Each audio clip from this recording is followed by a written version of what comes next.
picture this, okay? It's 1979, and you're at Studio 54 in New York City. Who's there? Liza Minnelli? Yeah, I think so. Danny Warhol? Probably. How about Carolina Herrera? She's probably there. You know who else is probably there? Valentino, right? The designer Valentino with Halston, right? Yep.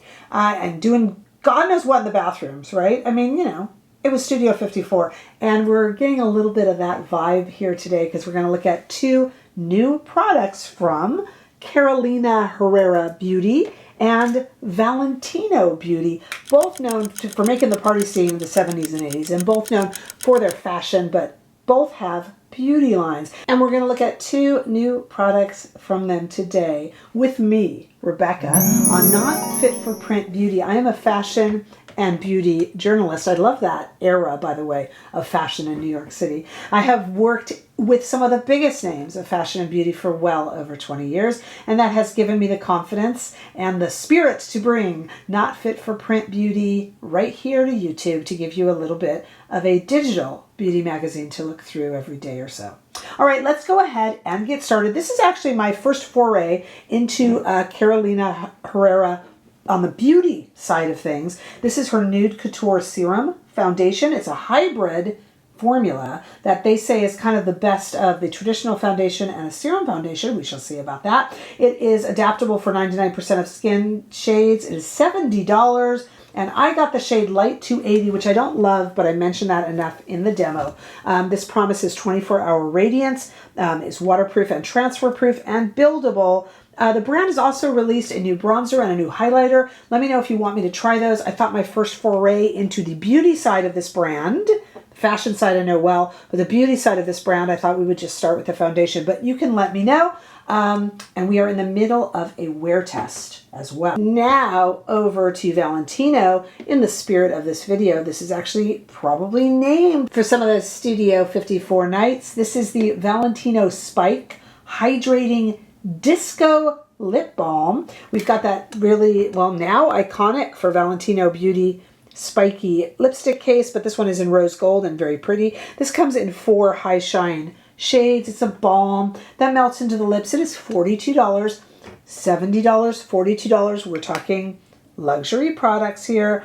This gives hydration for up to 24 hours, which is, we'll talk about what that really means in the demo. And we'll also go into the fact that this is, sorry to disappoint you, and you can tell by this pink shade, pH activated. So that is what it is. Make sure that you're subscribed. We're going to go right now into the demo. We got a lot to talk about, and we'll expand on some of the things that I just mentioned. But let's get going and see what Carolina Herrera and Valentino Beauty side, what they're up to.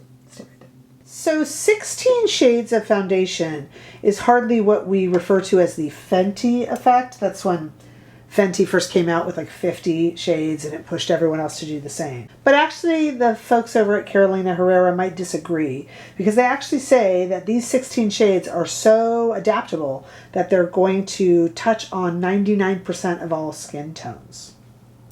So we'll see. All right, let's give it a try. This looks way too warm for me, doesn't it? Oh yeah, way too warm for me, but maybe it's going to make me look like I have a tan. I found the website fairly hard to figure out. I got it off the brand website, and so I went ahead and did the photo submission in light with no makeup on, blah, blah, blah. You know, it gives you a different one every time you use the darn thing, so let's see what happens here. This is a 109 brush from BK Beauty. I love their complexion brushes, and they actually have a sale coming up that we'll be talking about in the near future. Let's see what we think. I'm just going to do one side. It is too warm for me, but I don't hate it because it's not bad. It kind of just makes me look a little tanned, and we're going to see how it sits on the face. I've been talking to you guys a lot. God, this is a great foundation brush. It's like the smaller version of the 101. I like this one a lot. But at any rate, I've been talking to you guys a lot about how in the recent past, you had to have a foundation that disappeared into your skin. People would put stripes on their face and walk out into the sun. Raise your hand at home or leave a comment if you remember doing that. But nowadays, it's all about, I have half the foundation on this side of the face and only morning skincare on this side, okay? But nowadays it's all about a preferred look. A little bit deeper if you want to look tanned, a little bit lighter if you want to look brighten things up. So it's not such a problem anymore, and this isn't that far off. In fact, it's taking away some of the pink, but you guys can let me know your thoughts. This video isn't just about how it looks on me, it's about how it possibly would look on you, I understand. But, you know, just for some verification, this is what was recommended to me twice by the little picture taker thing.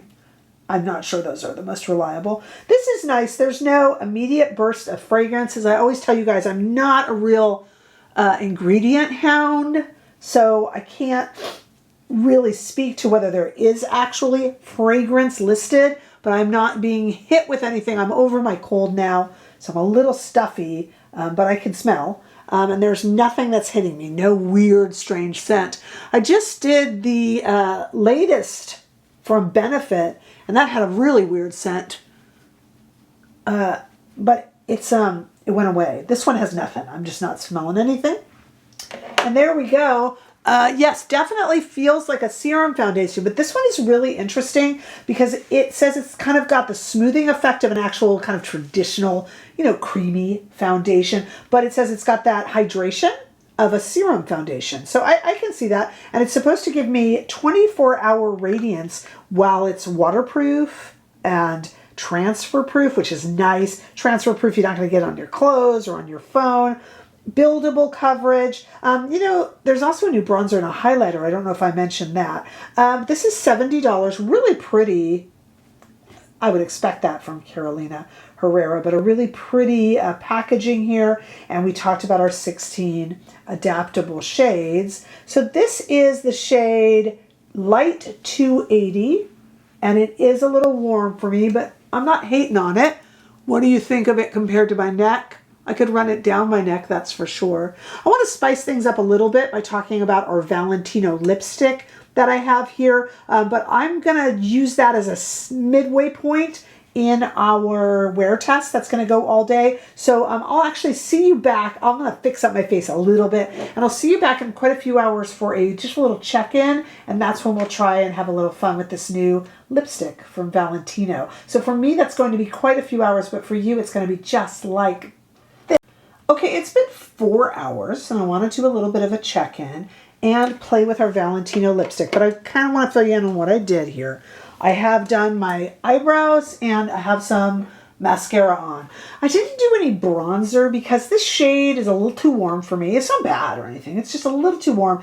And I thought if I bronzed it, I might throw you off. And I know a lot of you guys are kind of using my shade choice, which in this foundation is Light 280. You might be basing, you know, it's supposed to be stretchy. We got 16 shades that are supposed to hit 99% of all skins covered. So I really want you to just be able to see the color. I have no blush and no bronzer on. It's not the prettiest look I've ever done because it's not really a look, but rather than look beautiful, I just thought I would instead just show you. I'm not going for that. I'm just going for you really seeing the shade of this foundation. Let's talk about it a little bit. So far, 4 hours in, I have only put some concealer here and here in the dark pits of despair, and that's it. The rest of it is this foundation. And let me tell you right away, I agree with this hybrid formula thing that they're talking about, which is this smooth, we mentioned it during the demo, the smoothness of a creamy traditional foundation and the hydration of a serum. Plus I would add the non-transfer, you know, transfer proof, water resistant, or what is it? What do they call it? Waterproof, transfer proof, and buildable of a serum. I agree with that. So it's like, it feels like a serum foundation, the way it kind of becomes one with the skin, but it kind of applies like a regular traditional foundation. And that's kind of a nice little Goldilocks product, kind of a little bit of everything. It is laying on the skin beautifully. I'm not thrilled with the color, and maybe you guys will tell me I'm crazy, maybe not. I think it's making me look a little, you know, I don't think it's my favorite color. And let me tell you, if you don't enjoy the color that you chose on a foundation, it really affects how you feel about the foundation. So I'd be happier with a different shade. But that's a Rebecca problem, not a you problem. So let's just talk about the wearability. It is laying on the skin beautifully. It feels hydrating and it feels creamy, not quite as dry or Doesn't sink into the skin entirely like a serum foundation. I feel it on my skin in a really nice, creamy, hydrating way without it getting all over everything. It is absolutely blurring pores, albeit making them a little too yellow looking. It's a shade thing. It is laying on the skin beautifully. Oftentimes I will see pores on the chin or the cheeks around here. I'm not seeing anything like that. I have a little texture here. Not seeing anything like that. It is a beautiful foundation, but with only 16 shades, even though they're adaptable, I tried to do the, it's tough. As this becomes more widely available, maybe there will be a little more help. As usual, I find a lot of these luxury brands that go into beauty, and Dolce & Gabbana, I'm looking at you too. I find them to be most unhelpful, especially with foundation shade choice. That's one thing you get at Sephora and Ulta. It's going to tell you light, medium, neutral, or whatever. This one, I was a little bit at the mercy. But if I did like the shade, this is a little olive for me, I think. But if I did like the shade, I would love the foundation. Very pretty and no annoying scent. And it's laying it's just lovely after 4 hours. I'm going to let it go a lot longer than this. And it's an interesting thing, though. They say 24-hour radiance, which, that's a little bit of a trick. You see 24 hours, and what does the brain do psychologically? Wow, this is like a 24-hour serum foundation. It says 24-hour radiance, which could mean that it also, they're saying that it kind of hydrates the skin. There's a little bit of marketing lingo in there, so just look out a little bit. Okay. While we let this wear test continue, let's take a look for fun. This is really pretty. Look at this rose gold. This is that spiky Valentino packaging. So speaking of spike, this is the Valentino Spike Hydrating Disco Lip Balm. I'm like, disco lip balm? Say no more. Give it to me right now. Disco lip. And that's kind of fun because when you think of like Studio 54, you think of Valentino, right? So cute that they played on it. $42. It's Valentino. What are you going to do? Interestingly enough, Carolina Herrera was often in the Studio 54. That's interesting. Photos and things like that. They were kind of on the town around the same time. And I didn't even realize that. I'll have to put that in the intro. We'll see if I remember. At any rate, there are 4 shades of this. And it is a high shine melting balm. The only issue is, get ready, you're going to sigh. It's pH activated. I don't know either, you guys, honestly. We've been talking so much about this on this channel. Why is everything pH activated? Can something be the shade that it tells me it's going to be? Why does it have to go some garish pink on the lips? But at any rate, this one I love. We're talking about marketing speak. This one has up to 24 hours of hydration. Up to. That means anything less than counts. So I could really say up to 1 week of hydration. Think about it. That's marketing speak. At any rate, it comes in 4 shades. I only bought one because I'm not that crazy. This is Rose in the Wood. It's very, very pretty. This high shine melting balm. But that's really pretty on the hand, but I wonder if it's just going to go that dark garish pink that so many of these go. Let's check it out. Comfy. No weird smell. A little bit of a scent, but nothing off-putting. Yeah, as I put it on, and as I build it, we're getting pink. I hope you like pink. And there is no, I don't think there was like a red shade in this because I probably would have gotten it. I'm still in my red lip era. And I would guess they're all going to kind of lean pink because why? They're going to lean pink because they're pH adjusting. Yeah, this is going it's very pretty and extremely comfy, but it is going a predictable, that's a great word for it, a predictable pH adjusting pink. Why? I know you're screaming it at home too. Just give me a color and have it be. Okay, so a long time ago, I noted that too many foundations had small bits of SPF in it. And I did the research and I found out it's because it really helps like stabilize the product. So that's why a lot of foundations use it. And then they get it certified and then they can use it as a marketing boast as well. So there's got to be something to this pH adjusting material that makes it smoother or something because too many people are using it in blush and in lip color. So got any makeup chemists or just chemists out there? Help me out. Because there's a reason for it, I assure you. It's very pretty, but it is predictably pH adjusting pink. I want to call it that. That's what I want to call the shade, Peach Adjusting Pink. At any rate, without any other makeup on, I'm just doing some work around the house, and this is the only video I'm filming, so I'm just going to let it go. We'll let this go. I'll try to let this go 10 hours, so 6 more hours, and then we'll come back and see what's happening. Stay right there. Okay, it's been almost but not quite 10 hours. About 2 hours ago, I reapplied that Valentino. It's long since gone now, but it's kind of left a little bit of its stain, which isn't bad. It's kind of a rose color. It's pretty, but we do have a 10-hour wear test. I don't have any of this on right now, but let me just tell you, give you some final thoughts on it. It's so comfy and so nice and no ridiculous scent, and the packaging is so pretty in this rose gold. It's quite lovely for $42. I just personally hate that pH pink, and it looks like the other shades. This was the one that appealed to me the most, and bright pink lipsticks don't usually appeal to me, so I got to look at the other shades that were available. I have a feeling I was crossing my fingers with this one. I just hate the pH adjusting element of it. I'm sorry, but I do. But other than that, and if you like that, it's really nice. A little pricey, but pretty. Herrera has a lovely product here. You just got to get the shade right, and you have 16 chances to do so. Maybe this is my shade. I'm not loving the shade on me, but I'm loving the product. $70 is certainly pricey, but it's not over $100 like we're seeing Tom Ford go for foundation.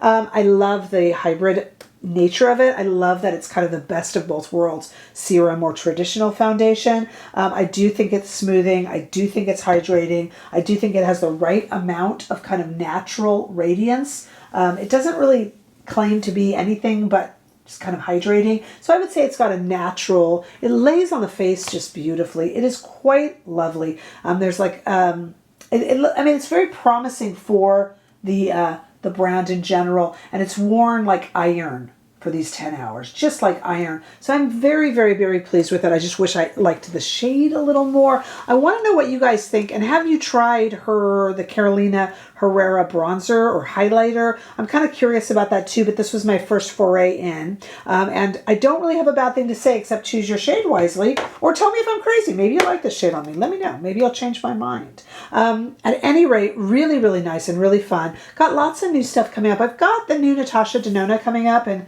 Ulta won't let me order through them now. It's a whole thing, and I might end up doing a video on it. I'm like really incensed at Ulta. And so I can only order through Natasha here in the US right now, and they don't have expedited shipping. So we wait, but that should be, if all goes well, the next video that you'll see. For me, it is coming. A little late in terms of how I usually do things, but you know.